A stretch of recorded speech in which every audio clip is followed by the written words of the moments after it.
Hi everyone! You ever have a big group of friends and you can't figure out what you want to do for the evening? Well, here are some games you can end up playing with your friends, and hopefully you can bring it to other events as well. It's Renaissance Fair season. A lot of that deals with LARPing and improv and a lot of fun interactions between your friends and even strangers.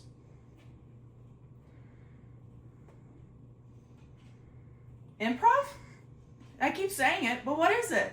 Well, it's a spontaneous movement and verbs between just anything in the moment.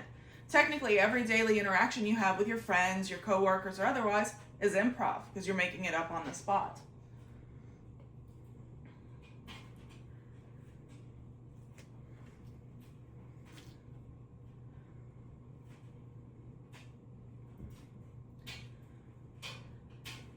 And as for the games, things that you can bring to D&D campaigns, to Renaissance fairs, or even just fun spin the bottle things with your friends.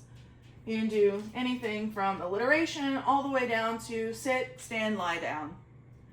Alliteration goes to, well, you have your alphabet, and through either each letter, you can go one down the row, or you can pick a letter for the whole crowd and you each say a word or a phrase that all deals with the same letter.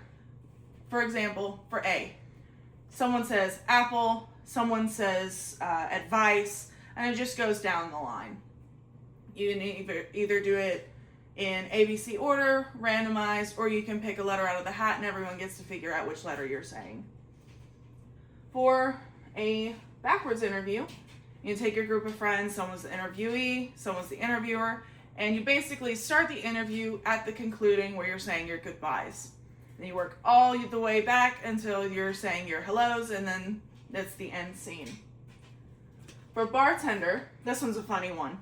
You have your friends, you have one that's the bartender, and then you have the other person that's saying their woes, complaining, and the bartender has to find the worst advice possible for a remedy of the solution. And the worse it is, the funnier it can get.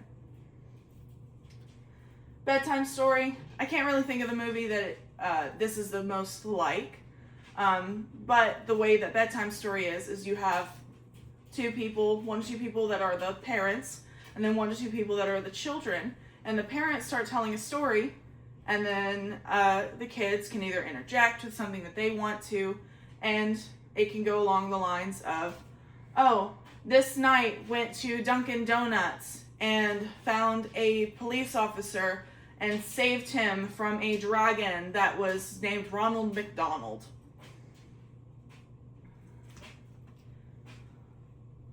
For the continuing emotions, this one's been seen quite a few times on the internet, not as much as some other things, but basically you start off as a neutral emotion and you start saying a story, and then someone will come in or say this emotion, like you want to continue in anger or you want to continue it in sadness, and you still take that same story, but that either you or the next person has to continue that story with the emotions of that.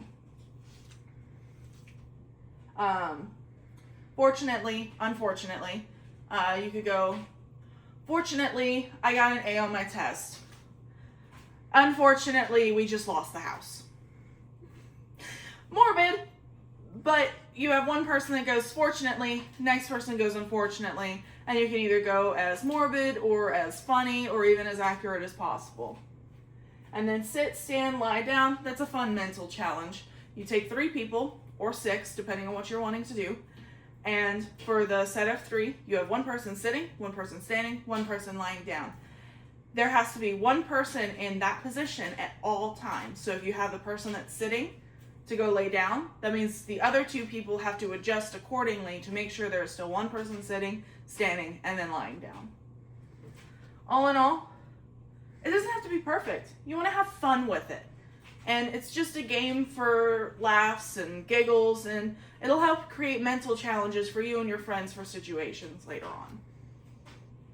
And if you want to find more in the better description for all of them, here's the link to be able to look at it and then be able to create new games with your friends. Have fun.